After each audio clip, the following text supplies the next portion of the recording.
Hello दोस्तों, online study point में आपका स्वागत है।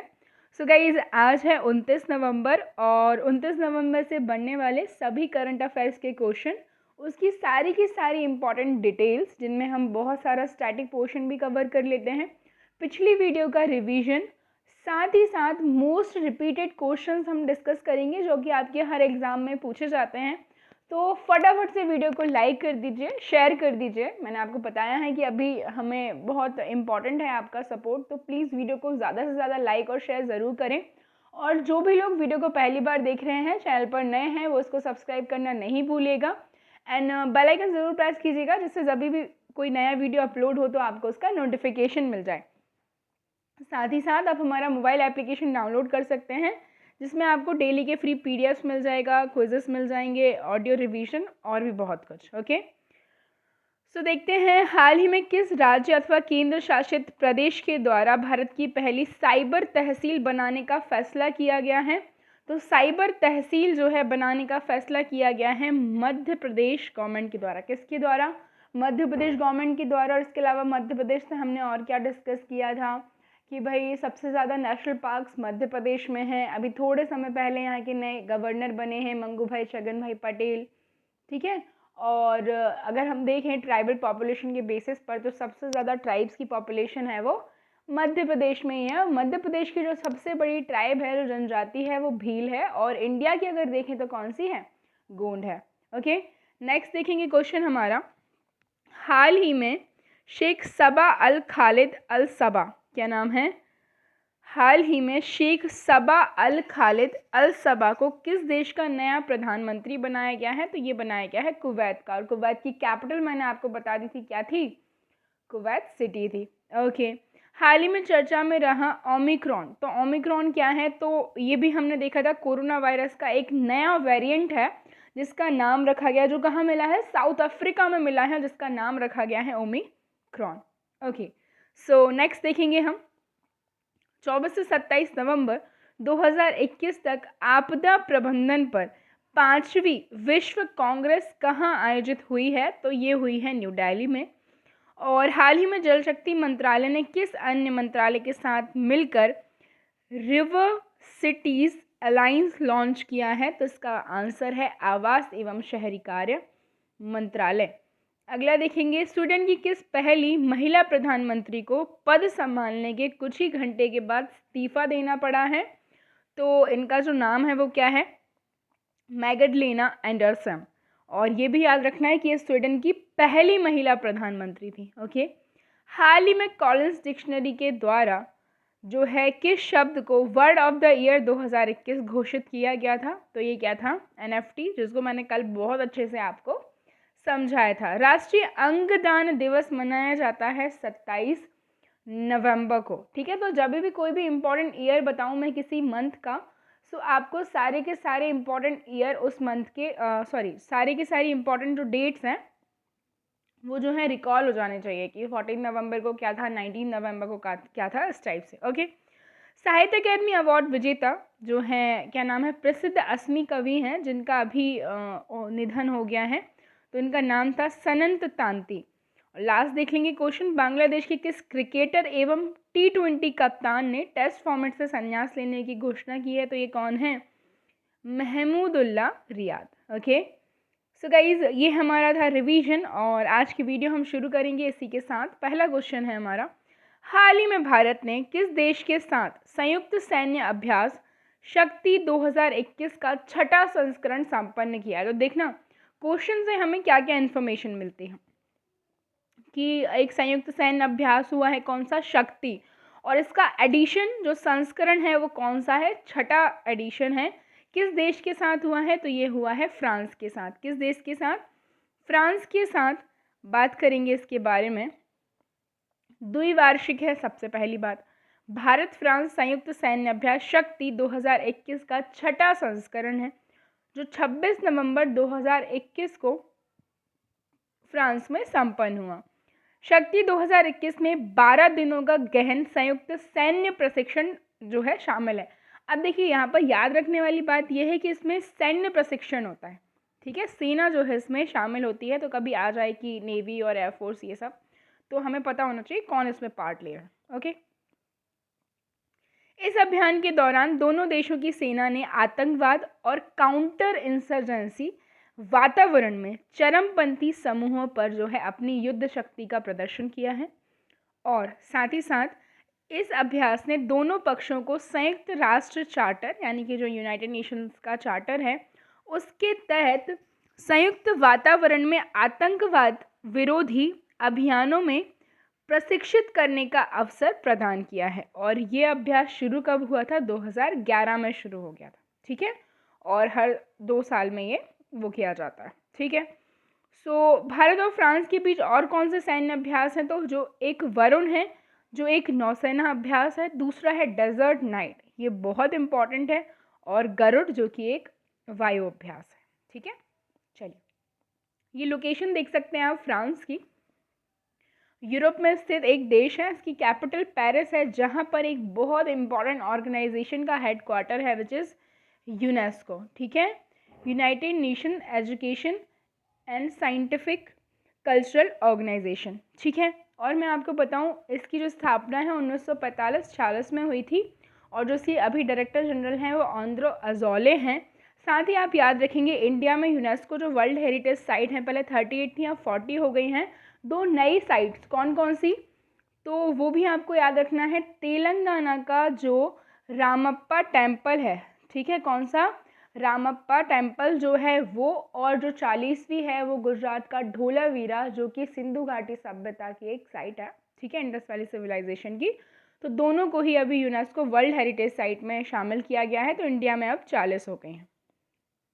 अगला क्वेश्चन देखेंगे, हाल ही में जारी नीति आयोग के बहुआयामी गरीबी सूचकांक में भारत का कौन सा राज्य सबसे अधिक गरीब है? So which state of India is the poorest in the recently released multi-dimensional poverty index of NITI Aayog? So हम बात करेंगे इस स्टेट के बारे में, काफ़ी अनफॉर्चुनेट है। आंसर है बिहार। नीति आयोग के बहुआयामी गरीबी सूचकांक में बिहार को सबसे अधिक गरीब राज्य माना गया है, जबकि उसके बाद झारखंड और उत्तर प्रदेश का स्थान है। सूचकांक के अनुसार बिहार की 51.91% जनसंख्या, वहीं झारखंड में 42.16% और उत्तर प्रदेश में 37.79% जो आबादी है वो गरीब है। ओके, तो सूचकांक में मध्य प्रदेश चौथे स्थान पर है, जबकि मेघालय 5वें स्थान पर है, और इसे Oxford poverty and human development initiative और संयुक्त राष्ट्र विकास कार्यक्रम UNDP United Nations development programme द्वारा वर्ष 2010 में विकसित किया गया था। और MPI जो है यह इस विचार पर आधारित है कि गरीबी एक आयाम नहीं है, है ना। यह न केवल आय पर निर्भर करती है बल्कि एक व्यक्ति की शिक्षा, स्वास्थ्य और कई उसकी जो बुनियादी ज़रूरतें हैं, जो नेसेसिटीज़ हैं, उनकी कमी हो सकती है। ठीक है, सिर्फ एक आय पर ही ये निर्भर नहीं कर रही है। ओके, और लोकेशन अगर मैं आपको बताऊं बिहार की, तो आप देख सकते हैं नेपाल के साथ इसकी बाउंड्री शेयर होती है। ठीक है, इसी के पास में फिर यूपी है, फिर हम जाएंगे ऊपर तो यहाँ उत्तराखंड, ये सब मिलते हैं। और बिहार के बारे में मैं आपको बता देती हूँ। सो बिहार की जो राजधानी है गाइस वो पटना है, और क्वेश्चन पूछा जाता है किस राज्य की प्रांतीय राजधानी गंगा नदी के किनारे पर स्थित है? तो वो कौन सी है? पटना है। ओके, बिहार के मुख्यमंत्री हैं श्री नीतीश कुमार जी, राज्यपाल श्री फागू चौहान हैं, और यहाँ पर एक राष्ट्रीय उद्यान है, कौन सा? वाल्मीकि राष्ट्रीय उद्यान। ठीक है, और बिहार के लोक नृत्य आप याद रखेंगे, चैता, विदेशिया, जाट जाटिन, पनवारिया और समाज केवा। और यहाँ पर हमने बात किस बारे में की है? नीति आयोग का जो एक सूचकांक है which is multi dimensional poverty index. तो हम नीति आयोग को भी थोड़ा सा देख लेंगे। इसका जो फुल फॉर्म है वो क्या है? National institution for transforming India, जो पहले क्या हुआ करता था? प्लानिंग कमीशन ऑफ इंडिया हुआ करता था। ठीक है, प्लानिंग कमीशन ऑफ इंडिया 1950 में बनाया गया था। उससे भी पहले एक प्लानिंग कमेटी 1938 में बनाई गई थी। फिर प्लानिंग कमीशन को रिप्लेस करके जनवरी 2015 में नीति आयोग की स्थापना की गई। और नीति आयोग जो है, हम बात करेंगे कि पॉलिसी मेकिंग एक ऑर्गेनाइजेशन है हमारा, ठीक है। सो गाइज, इसके जो डायरेक्टर होते हैं, ठीक है, जो प्रेसिडेंट होते हैं, हम कह लें डायरेक्टर कह लें, तो वो कौन होते हैं? देश के प्रधानमंत्री होते हैं। पदहीन सभापति होते हैं कौन? प्रधानमंत्री। सो पहले और अभी भी कौन है? मिस्टर नरेंद्र मोदी हैं। एक इसमें उपाध्यक्ष होता है, एक CEO होता है ना, चीफ एग्जीक्यूटिव ऑफिसर। सो पहले जो थे उपाध्यक्ष वो कौन थे? वो थे अरविंद पनगड़िया। और अभी है मिस्टर राजीव कुमार। पहले CEO जो थे वो कौन थे? सिंधु श्री खुल्लर थे। और अभी जो है वो अमिताभ कांत हैं। सो नीति आयोग से आप इतना याद रखेंगे। और जैसे ही हमारा कमेंट सेक्शन ओपन हो जाएगा, अभी आपको पता ही होगा कुछ रीजंस हैं जिस वजह से ऑफ कर रखा है हम लोगों ने। काफ़ी ज़्यादा व्यूज़ भी डाउन हो रहे हैं, बहुत सारे कारण हैं, अलग अलग लोगों ने अलग अलग थ्योरीज बनाई हुई हैं। खैर, बहुत जल्दी जो है कमेंट सेक्शन हम लोग ओपन कर देंगे। सो वहाँ पर जो है डेली बेसिस पर क्वेश्चंस भी मैं आपसे पूछूंगी। सो आज जो क्वेश्चन बनता है वो ये कि नीति आयोग कौन कौन से इंडेक्स जो है वो जारी करता है। भले आप लोग कमेंट नहीं कर पाएंगे, लेकिन आई जस्ट होप कि अगर आपको पता है तो अच्छी बात है, नहीं पता है तो आप वीडियो के तुरंत बाद इसको सर्च करेंगे या फिर वीडियो को पॉज करके आप इसे सर्च कर सकते हैं। चलिए, और गाइज आज का जो हमारा लाइक का टारगेट है वो 10 के रखने वाले हैं। सो फटाफट से लाइक ज़रूर करें और इसको ज़्यादा से ज़्यादा शेयर करें। चर्चा में रही एक्रोस योजना किससे संबंधित है? सो द एक्रोस स्कीम किससे रिलेटेड है? तो ये पृथ्वी एवं विज्ञान मंत्रालय, the ministry of earth and science. अब आखिर में ये है क्या, इसके बारे में जानते हैं। तो सबसे पहले एक्रोस का फुल फॉर्म क्या है, ये हमारे लिए जानना इम्पॉर्टेंट है। Atmosphere and climate research modelling observing system and services. क्या है full form? Atmosphere and climate research modelling observing system and services. So हाल ही में आर्थिक मामलों की मंत्रिमंडलीय समिति ने 5 वर्ष यानी कि 2021 से 26 के अगले वित्त, जो कि कौन सा है? 15वां है ना, उस चक्र के लिए अपनी 8 उपयोजनाओं के साथ atmosphere and climate research modelling observing system and services योजना को जारी करने की जो है मंजूरी दी है, ठीक है। और जो एक्रोस योजना है पृथ्वी विज्ञान मंत्रालय के वायुमंडलीय विज्ञान कार्यक्रमों से संबंधित है और ये मौसम एवं जलवायु से जुड़ी सेवाओं के विभिन्न पहलुओं पर ध्यान केंद्रित करती है। ओके, अब इनमें से प्रत्येक पहलू को एक्रोस की समग्र योजना के तहत 8 उपयोजनाओं के रूप में शामिल किया गया है। और यह योजना मौसम, जलवायु एवं समुद्र के बारे में बेहतर तरीके से पूर्वानुमान एवं जो सेवाएं हैं और अन्य जोखिम संबंधी जो सेवाएं हैं वो प्रदान करेगी। और इसमें चक्रवात, तूफानी लहरें, हीट वेव और तड़ित झंझा जो है इन सबसे संबंधित हमें पहले ही वार्निंग, जो चेतावनी है वो, ये सब शामिल होगी। Okay, cherry blossom festival Bharat के किस राज्य में मनाया जाता है? सो चेरी ब्लॉसम के बारे में बात कर ले, बहुत इंपॉर्टेंट है। कोई भी स्टेट हो उसके जो फेस्टिवल्स हैं वो हमें पता होना बहुत, मैं कहूँगी कि इम्पॉर्टेंट है। हर एग्ज़ाम SSC का हो, रेलवे हो, सभी में एक क्वेश्चन पूछा जाता है। तो चेरी ब्लॉसम जो है वो मेघालय से संबंधित है। किससे? मेघालय से। 3 दिवसीय चेरी ब्लॉसम के फेस्टिवल का उद्घाटन मेघालय के मुख्यमंत्री कॉनराड संगमा और भारत में जापान के राजदूत सतोशी सुजुकी ने 25 नवंबर को शिलोंग वॉर्ड लेक में किया था। वार्षिक उत्सव चेरी ब्लॉसम फूलों से वास्तविक खिलने के साथ मनाया जाता है। और इस अवसर पर क्या होता है, तो शिलोंग साहित्य महोत्सव के पहले संस्करण का भी आयोजन होता है। अब ये देखिए, इंडिया के मैप में आप लोकेशन देख सकते हैं मेघालय की, और फिर यहाँ पर ये मेघालय का मैप है। कैपिटल जो है मेघालय की सभी को पता है शिलोंग है। मुख्यमंत्री श्री कॉनराड संगमा और राज्यपाल श्री सत्यपाल मलिक। राष्ट्रीय उद्यान यहाँ पर हैं वल्फाग्राम राष्ट्रीय उद्यान और नौकरीरिज जो है यहाँ पर स्थित है। नौकरीज ये सबसे ज़्यादा इम्पॉर्टेंट है जो पूछा जाता है एग्जाम्स में, ठीक है। चलिए, हाल ही में किस राज्य अथवा केंद्र शासित प्रदेश में अंतर्राष्ट्रीय पर्यटन मार्ट का आयोजन किया गया है? ये किया गया है हमारे स्टेट नागालैंड में, इंटरनेशनल टूरिज्म मार्ट। ओके, अब ये क्या है बताती हूँ मैं आपको। केंद्रीय पर्यटन मंत्रालय ने 27 नवंबर 2021 से नागालैंड में अपने वार्षिक अंतर्राष्ट्रीय पर्यटन मार्ट का आयोजन किया है, और यह आयोजन घरेलू और अंतर्राष्ट्रीय बाजारों में पूर्वोत्तर क्षेत्र की पर्यटन क्षमता को भी बढ़ावा देगा। इसमें भाग लेने के लिए एक भारत श्रेष्ठ भारत के तहत एक अध्ययन दौरे के हिस्से के रूप में देश भर के छात्र शामिल होंगे। ये देख सकते हैं आप लोकेशन नागालैंड की। ओके, चलिए, नागालैंड की कैपिटल भी याद रखेंगे, कोहिमा। नेक्स्ट क्वेश्चन देखेंगे। हाल ही में किस भारतीय सेना द्वारा कच्छ के रण और सरक्रिक में 4 दिवसीय मेगा सागर शक्ति अभ्यास का आयोजन किया गया है? Indian navy, Indian army, Indian air force सभी जो हैं इन्होंने इसका आयोजन किया है, mega Sagar Shakti exercise in the Rann of Kutch and Sir Creek. ठीक है, कहाँ? गुजरात में।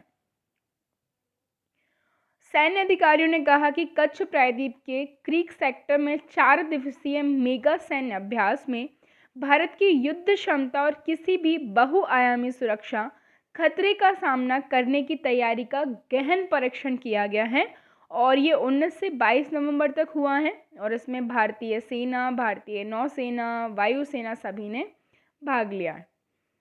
भारत के चीफ ऑफ डिफेंस स्टाफ हैं जनरल विपिन रावत, वायुसेना प्रमुख हैं विवेक राम चौधरी, थल सेना प्रमुख हैं मनोज मुकुंद नरवणे, और नौसेना के अध्यक्ष हैं एडमिरल करमवीर सिंह। आगे देखेंगे।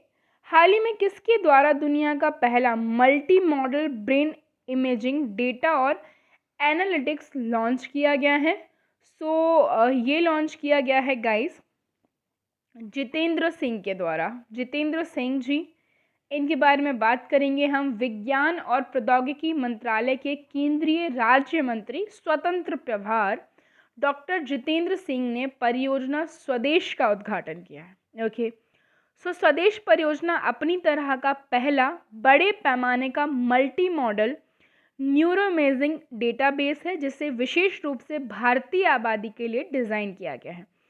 अद्वितीय मस्तिष्क पहल को डीबीटी राष्ट्रीय मस्तिष्क अनुसंधान केंद्र गुड़गांव हरियाणा द्वारा विकसित किया गया है। स्वदेश एक मंच के तहत विभिन्न न्यूरोलॉजिकल रोगों के लिए बिग डेटा आर्किटेक्चर और एनालिटिक्स लाता है, और यह शोधकर्ताओं को अल्जाइमर रोग और कई न्यूरोलॉजिकल विकारों को समझने और प्रबंधित करने के लिए मल्टी मॉडल मस्तिष्क अध्ययन करने में जो है सक्षम बनाएगा। और क्या बात करें इसके बारे में, तो डीबीटी एनबीआरसी जो कि हमने देखा न्यूरोलॉजिकल, भारत का एकमात्र संस्थान है जो तंत्रिका विज्ञान अनुसंधान और शिक्षा को समर्पित है। हाल ही में जारी राष्ट्रीय परिवार और स्वास्थ्य सर्वेक्षण के अनुसार भारत में अब प्रति 1000 पुरुषों पर कितनी महिलाएं हैं? है ना, ये पहली बार हुआ है अभी तक कि भारत में जो है मेन कम है और विमेन ज़्यादा हैं, है ना। आंसर है इसका 1020। बात करेंगे अब हम इसके बारे में अच्छे से डिटेल में। केंद्रीय स्वास्थ्य मंत्रालय द्वारा जारी किए गए राष्ट्रीय परिवार के स्वास्थ्य सर्वेक्षण के अनुसार भारत में अब प्रति 1000 पुरुषों पर 1020 महिलाएं हैं, जिनमें कोई भी युवा नहीं और अब जनसंख्या विस्फोट का खतरा नहीं है। यह जानकारी राष्ट्रीय परिवार और स्वास्थ्य सर्वेक्षण के जो है 5 के निष्कर्षों से मिली है। 2005-6 में आयोजित जो हुई थी ये, उसके में जो रेशो था बराबर था 1000 पे 1000। 15-16 में ये घट गया था, 991 पर 1000 हो गया था, और अभी 1000 पर 1020 हो गया। किसी भी NFHS या जनगणना में यह पहली बार है कि लिंग अनुपात जो है महिलाओं के पक्ष में है, जो कि 24 नवंबर को जारी किए गए आंकड़ों के अनुसार हम बात कर रहे हैं। हाल ही में हाइड्रोजन ऊर्जा पर पहला अंतर्राष्ट्रीय सम्मेलन कहाँ आयोजित हुआ है? ये हुआ है गाइस न्यू दिल्ली में। यह है क्या? तो हाइड्रोजन ऊर्जा पर पहला अंतर्राष्ट्रीय सम्मेलन आयोजित हुआ दिल्ली में। नवीन और नवीकरण ऊर्जा मंत्रालय, केंद्रीय विद्युत प्राधिकरण और NTPC के सहयोग से केंद्रीय सिंचाई और बिजली बोर्ड द्वारा 24 से 25 नवंबर 2021 को हाइड्रोजन ऊर्जा नीतियों, बुनियादी ढांचे के विकास और चुनौतियों पर पहला अंतर्राष्ट्रीय सम्मेलन आयोजित किया गया है। ठीक है, और हम बात करेंगे दिल्ली के पुलिस कमिश्नर के रूप में नियुक्त किया गया है राकेश अस्थाना जी। और दिल्ली के खेल विश्वविद्यालय की प्रथम कुलपति कर्णम मल्लेश्वरी बनाई गई हैं। ठीक है ना, कर्णम मल्लेश्वरी बहुत इंपॉर्टेंट नाम है। किसे दिल्ली और जिला क्रिकेट संघ के नए लोकपाल सह नैतिकता अधिकारी नियुक्त किया गया है, तो यह है इंदु मल्होत्रा। परिवार आर्थिक सहायता योजना शुरू की गई है दिल्ली सरकार के द्वारा। और हाल ही में सौर आधारित इलेक्ट्रिक वाहन चार्जिंग स्टेशनों के नेटवर्क के साथ देश का पहला ईवी फ्रेंडली हाईवे बन गया है दिल्ली चंडीगढ़ हाईवे। और आज की वीडियो का लास्ट क्वेश्चन, हाल ही में वित्तीय स्थिरता बोर्ड के अनुसार दुनिया का सबसे व्यवस्थित बैंक किसे घोषित किया गया? So which bank has been declared the most organised bank in the world according to the financial stability board recently? So जो आंसर है इसका, it is JP Morgan Chase. क्या है आंसर? JP Morgan chase. बात कर लेते हैं इसके बारे में। वैश्विक नियामकों द्वारा शीर्ष ऋणदाताओं की नवीनतम वार्षिक रैंकिंग के अनुसार जेपी मॉर्गन चेज को एक बार फिर व्यापक वित्तीय प्रणाली के स्वास्थ्य के लिए दुनिया का सबसे महत्वपूर्ण बैंक नामित किया गया है। G20 देशों के नियामकों से बने वित्तीय स्थिरता बोर्ड ने दुनिया के 30 सबसे व्यवस्थित बैंकों की अपनी नवीनतम तालिका प्रकाशित की है। और आज हम बात करेंगे जो मोस्ट रिपीटेड क्वेश्चन है, संयुक्त राष्ट्र संघ का मुख्यालय कहाँ है? न्यूयॉर्क में है। मैंने आपको बताया है कई बार, इसकी स्थापना 24 अक्टूबर 1945 को हुई। ठीक है, और इसका जो मुख्यालय है वो न्यूयॉर्क में है और इसके डायरेक्टर जनरल एंटोनियो गुटेरेस हैं। संयुक्त राष्ट्र संघ के पहले महासचिव थे त्रिगवैली और इस समय संयुक्त राष्ट्र संघ के सदस्य 193 हैं। संयुक्त राष्ट्र संघ सुरक्षा परिषद के कितने सदस्य देश होते हैं? तो परमानेंट बात करें हम, जो सुरक्षा परिषद है इसमें 15 होते हैं और जो स्थायी देश हैं वो 5 हैं। अंतर्राष्ट्रीय न्यायालय international court of justice Hague में है। वर्तमान महासचिव मैंने आपको बताया एंटोनियो गुटेरेस हैं। संयुक्त राष्ट्र महासभा यूनाइटेड नेशंस जनरल असेंबली में हिंदी में भाषण देने वाले पहले भारतीय हमारे जो पूर्व प्रधानमंत्री रहे हैं श्री अटल बिहारी वाजपेयी जी। और संयुक्त राष्ट्र संघ सुरक्षा परिषद के अस्थायी सदस्य कितने वर्ष के लिए चुने जाते हैं? तो 2 वर्ष के लिए। और सबसे नया देश दक्षिणी सूडान बना है। कल का जो क्वेश्चन था गाइज वो क्या था हमारा कि चौथी स्टेल्थ स्कॉर्पियन श्रेणी की पनडुब्बी कौन सी है जिसे हाल ही में प्रोजेक्ट 75 के तहत भारतीय नौसेना में शामिल किया गया है? तो इसका जो आंसर है इट इज़ ए आईएनएस वेला। हाल ही में प्रोजेक्ट 75 के तहत निर्मित चौथी स्कॉर्पियन सबमरीन आईएनएस वेला जो है भारतीय नौसेना को प्रदान की गई है।